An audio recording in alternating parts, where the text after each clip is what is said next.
झूठे आरोप लगा देना। और पाकिस्तान इस खेल का पुराना खिलाड़ी है। यूएन की एक बैठक में पाकिस्तान के नए नवेले विदेश मंत्री बिलावल भुट्टो ने यही खेल खेला। अपने संबोधन में बिलावल भुट्टो ने भारत पर आरोप लगाया कि वहां अल्पसंख्यकों पर अत्याचार किए जा रहे हैं। और दुनिया के सबसे बड़े मंच पर बिलावल भुट्टो ने पाकिस्तान को लेकर भी झूठ बोले। उनके 5 बड़े झूठ अब हम आपको बताते हैं। बिलावल भुट्टो का पहला झूठ था कि पाकिस्तान में अल्पसंख्यकों के अधिकारों की रक्षा की जा रही है। बिलावल का दूसरा झूठ था कि पाकिस्तान में सभी नागरिकों को धार्मिक स्वतंत्रता है। बिलावल ने तीसरा झूठ यह बोला कि भारत में इस्लाम विरोधी मानसिकता है। बिलावल का चौथा झूठ था कि भारत में अल्पसंख्यकों से उनके अधिकार छीने जा रहे हैं। और 5वां झूठ बिलावल ने जो बोला वो ये कि भारत एक हिंदू बहुल देश बन रहा है। My neighboring state of India, the once secular country as a home for all its communities, is transforming into a Hindu supremacist state at the expense of its Muslim and Christian communities. Mr. President, the RSS hate-filled Hindutva ideology has unleashed a reign of fear and violence against India's 200 million strong Muslim minority, the largest minority in the world.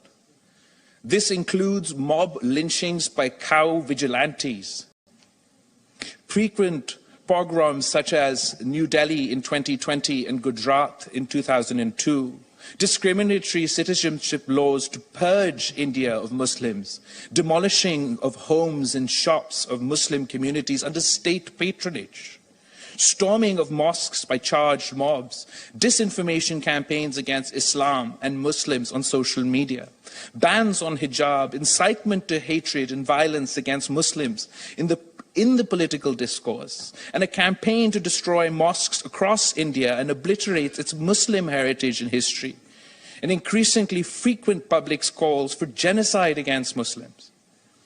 Not only Muslims in the Indian homeland, but the only Muslim majority area in the region under their control, Indian illegally occupied Jammu and Kashmir.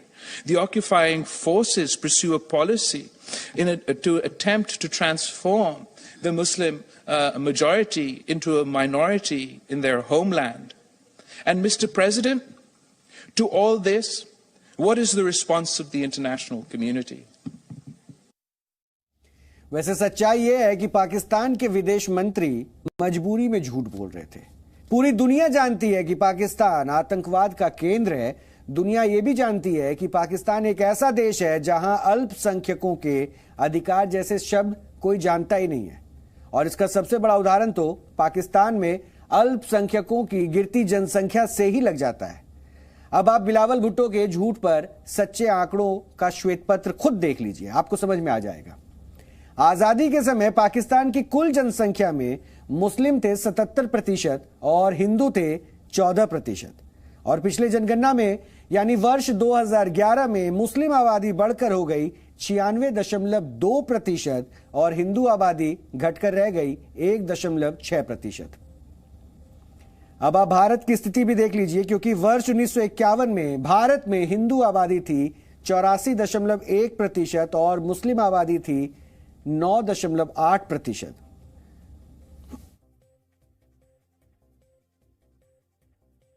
लेकिन 2011 में हिंदुओं की आबादी घटकर 79.8% हो गई और मुस्लिम आबादी बढ़कर 14.2% हो गई। यानी पाकिस्तान जैसे देश जो मुस्लिम बहुल हैं, वहां अल्पसंख्यकों यानी हिंदू, सिख, ईसाइयों की संख्या कम होती गई और मुस्लिम आबादी में बढ़ोतरी होती गई। लेकिन भारत में इसका ठीक उल्टा हुआ। मतलब यह है कि बिलावल भुट्टो ने पढ़ाई नहीं की थी, बस उन्होंने पेपर पर लिखा हुआ भाषण, रटा रटाया जो भाषण था वो आके पढ़ दिया यूएन के मंच पर।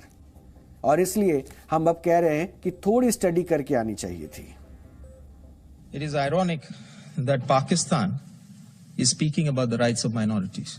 It has a long history of having committed the gravest violations of minority rights that the world has ever seen. We know that what Pakistan has done to its minorities. It has decimated them. Pakistan continues to commit grave violations of the rights of Sikhs, Hindus, Christians, and the Ahmadiyyas. Thousands of women and children, particularly girls from minorities communities, have been subjected to abductions, forced marriages, and conversions within Pakistan. The entire Union territories of Jammu and Kashmir and Ladakh were, are, and will always be an integral and inalienable part of India, irrespective of what the representative of Pakistan believes or covets. We call on Pakistan to stop cross-border terrorism so that our citizens can exercise their right to life and liberty. वैसे पाकिस्तान जैसे देश जब भारत को धर्मनिरपेक्षता का पाठ पढ़ाते हैं तो हर धर्मनिरपेक्ष देश उस पर हंसता है। अगर बिलावल भुट्टो ने केवल अपने देश के संविधान की प्रस्तावना ही पढ़ ली होती तो झूठ बोलने से पहले 100 बार सोचते। एक ऐसा देश पाकिस्तान जिसकी बुनियाद ही धर्म के नाम पर हुए बंटवारे से हुई है, वो भारत जैसे धर्मनिरपेक्ष देश को धर्मनिरपेक्षता का पाठ पढ़ा रहा है। बिलावल भुट्टो और वो लोग जो उनसे सहमति रखते हैं उनको हम पाकिस्तान और भारत के संविधान की प्रस्तावना दिखाना चाहते हैं। ये प्रस्तावना अभी मैंने अपने हाथों में भी ले रखा है। ये सबसे पहले ये पाकिस्तान का है, ये पाकिस्तान का प्रस्तावना है, और ये दूसरा जो है ये भारत का है, हिंदुस्तान का। वैसे मैंने पाकिस्तान बोल दिया, इसके लिए मैं माफी चाहता हूं, क्योंकि पाकिस्तान के प्रस्तावना में पाकिस्तान नहीं, यहां पर इस्लामिक रिपब्लिक ऑफ पाकिस्तान के संविधान की मैं बात करने वाला हूं। इसको मैं सही लहजे में अब आपको बता रहा हूं, इस्लामिक रिपब्लिक ऑफ पाकिस्तान, ना केवल पाकिस्तान। और पाकिस्तान का असली नाम यही है, इस्लामिक रिपब्लिक ऑफ पाकिस्तान। इसे आप इस्लामिक गणतंत्र पाकिस्तान भी कह सकते हैं। इसका मतलब यह है कि पाकिस्तान एक इस्लामी राष्ट्र है और वहां इस्लाम की सत्ता चलती है। जिस देश का नाम ही धर्म आधारित रखा गया हो, वहां का विदेश मंत्री कम से कम भारत को धर्मनिरपेक्षता का पाठ को ना ही पढ़ाए। वैसे पाकिस्तान के संविधान की प्रस्तावना की शुरुआत ही इस देश की तासीर बताती है। इसमें जो पहला पॉइंट लिखा हुआ है वो मैं आपको बताता हूं। Whereas sovereignty over the entire universe belong to the Almighty Allah alone, and the authority to be exercised by the people of Pakistan within the limits prescribed by him is a sacred trust.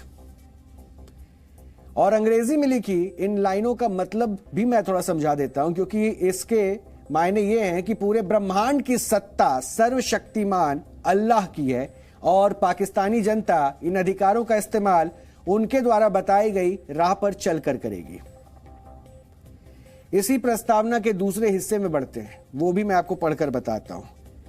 Wherein the principle of the democracy, freedom, equality, tolerance and social justice as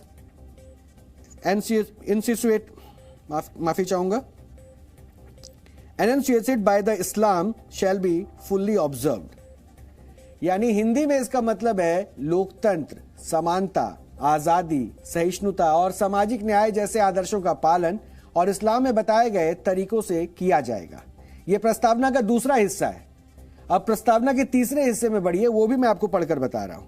Wherein the Muslims shall be enabled to order their life in the individual and collective spheres in accordance with the teaching and the requirements of Islam as set out in the Holy Quran and Sunnah। इसका मतलब है पाकिस्तान के मुसलमान पवित्र कुरान और सुन्ना की बताई राह पर ही जीवन जिएंगे। यानी कुल मिलाकर हम आपको यह बताना चाहते हैं कि पाकिस्तान के संविधान में ही इस्लाम और इस्लाम का पालन करने वाले मुसलमानों के अधिकारों की बात की गई है। इसमें कहीं भी धर्मनिरपेक्ष जैसे शब्द नहीं है। हम आपको संविधान के पूरी प्रस्तावना में जो कुछ खास शब्द हैं उनके बारे में भी थोड़ा बता देते हैं, क्योंकि ये जो इस्लामिक रिपब्लिक ऑफ पाकिस्तान का प्रस्तावना है, इसमें इस संविधान में 3 बार अल्लाह का जिक्र है, 2 बार इस्लाम का जिक्र है, 1 बार पवित्र कुरान का जिक्र है और 1 बार सुन्ना शब्द का इस्तेमाल किया गया है। इसमें कहीं भी सेक्युलर या फिर धर्मनिरपेक्ष जैसे शब्दों का इस्तेमाल नहीं किया गया है। तो पाकिस्तान किस मुंह से बार बार भारत को धर्मनिरपेक्षता का ज्ञान देता है, और यह सोचने वाली बात है। अब हम भारत के संविधान की प्रस्तावना भी बता देते हैं, और इसकी शुरुआत में ही एक लाइन जो लिखी हुई है, we the people of India, जो भारत की जड़ों को बताता है। और इतना ही नहीं, we the people of India having solemnly resolved to constitute India into a sovereign socialist secular democratic republic and to secure all citizens यानी भारत के संविधान की शुरुआत में ही हम भारत के लोग के साथ हो रही है। इसमें लोकतंत्र है, समाजवाद है, धर्मनिरपेक्षता है, समानता है, आजादी है, न्याय है और इन जैसे शब्दों का प्रयोग किया गया है। इसमें कहीं भी किसी धर्म से जुड़ी कोई बात नहीं है, किसी भी धार्मिक शब्द और प्रतीक का इस्तेमाल नहीं किया गया है और पाकिस्तान के संविधान में ऐसा नहीं है। इससे ये पता चलता है कि दो देश एक ही समय पर आजाद हुए, तब दोनों देशों के संविधान निर्माताओं की विचारधारा का झुकाव धर्म की ओर था या धर्मनिरपेक्षता की ओर। इसलिए हम पाकिस्तान से कहना चाहते हैं कि वो भारत को धर्मनिरपेक्षता का पाठ बिल्कुल ना पढ़ाए। और अब आज का सवाल, आपने जासूसी किरदार व्योमकेश बख्शी का नाम जरूर सुना होगा। अब आपको यह बताना है कि व्योमकेश बख्शी की रचना किस लेखक